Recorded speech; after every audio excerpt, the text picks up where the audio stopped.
Gallery at Southern Art Gallery. And today we're going to talk about changing your mind with your paintings.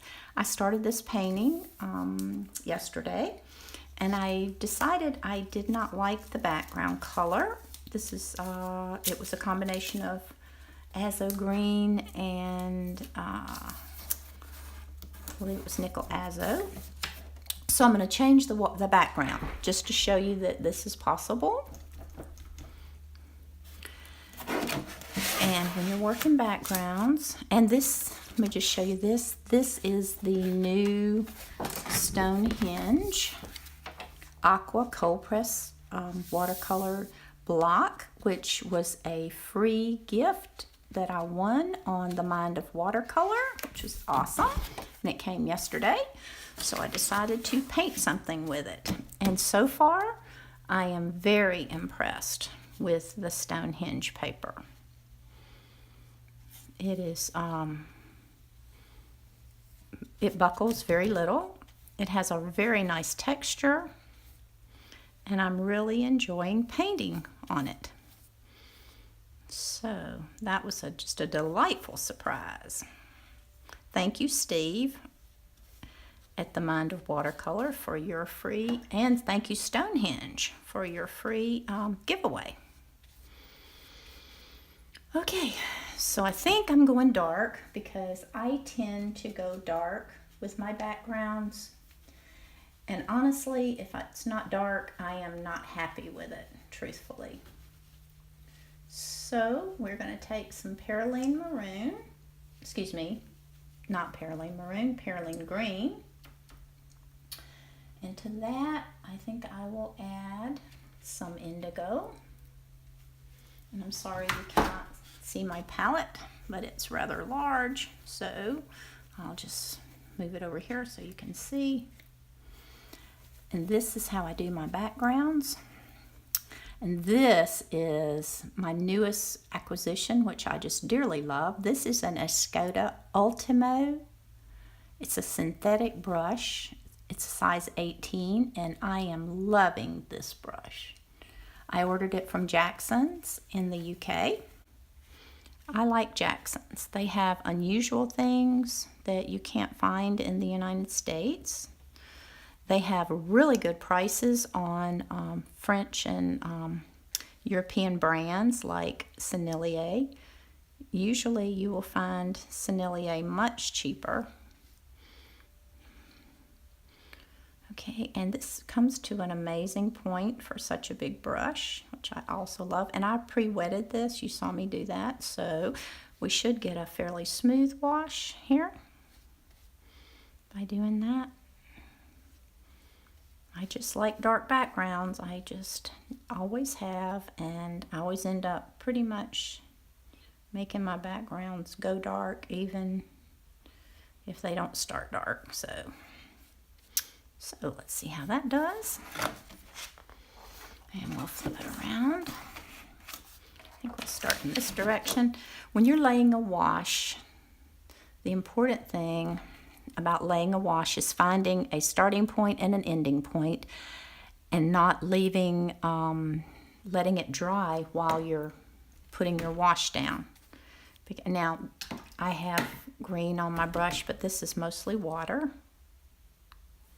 So since we're going in with a background, it won't be a problem. But you have to keep a wet edge. This is as you're moving forward. As long as you have that wet edge, you shouldn't get brush marks or streaks. So we'll just wet all of this. And then we'll go back and put the color in.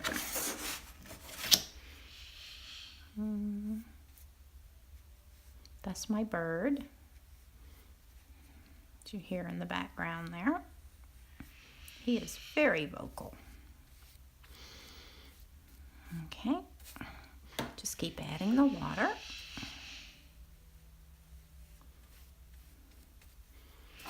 I wish I could do the backgrounds that a lot of artists do, where they drop colors in and it just looks all fuzzy and out of focus and beautiful. But my backgrounds don't seem to go well when I do that. So I tend to try to get a more even background color. Okay, so now we're going to put in the color. Tell you what, let me get some moisture out of my brush there. So, I've been reading online that a lot of people struggle with the moisture and how to control how much water you need on your paper and on your brush. And I can just tell you that it comes from experience. And I will tell you that if your wash does end up uneven, don't worry about it. You can just go over it when it dries with another wash. It's another reason I like dark backgrounds, because you can just go over them as much as you want. So see, we're just moving, we're staying with that wet edge as best we can. And because this is a modeled background underneath, we're not going to have a perfectly flat wash as a background, which is fine. I don't mind that. But see, I think that contrast with that dark background looks much better than the yellow or green. But you know, it's your painting. If you like a lighter background, put in a lighter background. It's a wonderful thing about art. Regardless of what people say, there are no wrong ways to do art.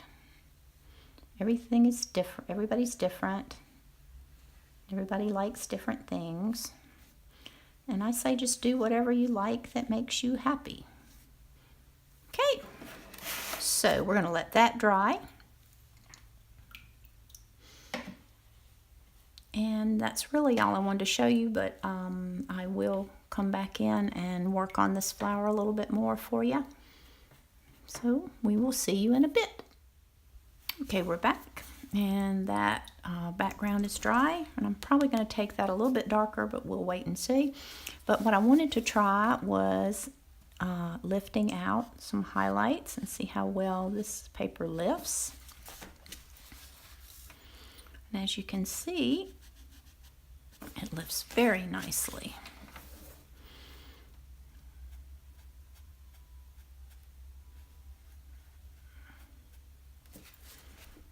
Very nice.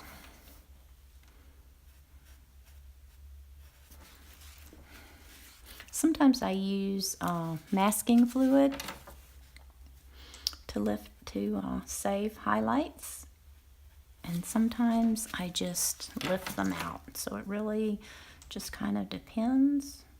But this is what gives your paintings dimension. As you can see how flat it is over here, but when you start lifting out these lights, it's amazing. The paintings just come to life. Now I'm not finished putting layers in here though. I will go back and put some more layers in here. But right now I'm trying to capture these beautiful undulating leaves. And by the way, this is a photograph of an artificial poppy that I have it in my house in a arrangement. So you don't really, you're really not limited by what you can paint. If you find something and you want to paint it, it really doesn't matter. It's better to paint from real life, from nature. But I tend to paint from photographs just because it's easier for me. And I'm a photographer, so I'm kind of biased when it comes to that. But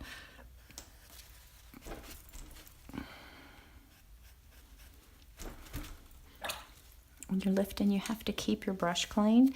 This is the most amazing little brush. I bought it at Hobby Lobby. It's a Master's Touch 3/8 inch flat. It's very inexpensive, but I use it for everything. I use it for mixing my colors to protect my other brushes. I use it for lifting out, and I have other brushes for lifting as well. This is a scrubber by Creative Mark. They come in different sizes, and those work really well, but they're very aggressive. They're very hard, and if you want a softer look, I find that this works just fine. It's got to be wet though. You have to wet just barely wet the tip of your brush to do this. And you just kind of really, it's a dabbing kind of motion like that. And I just I just keep my finger on the photograph. This just works better for me to keep my place. And I'll continue to do this. You don't need to watch me do all of this, but I thought you might find that interesting.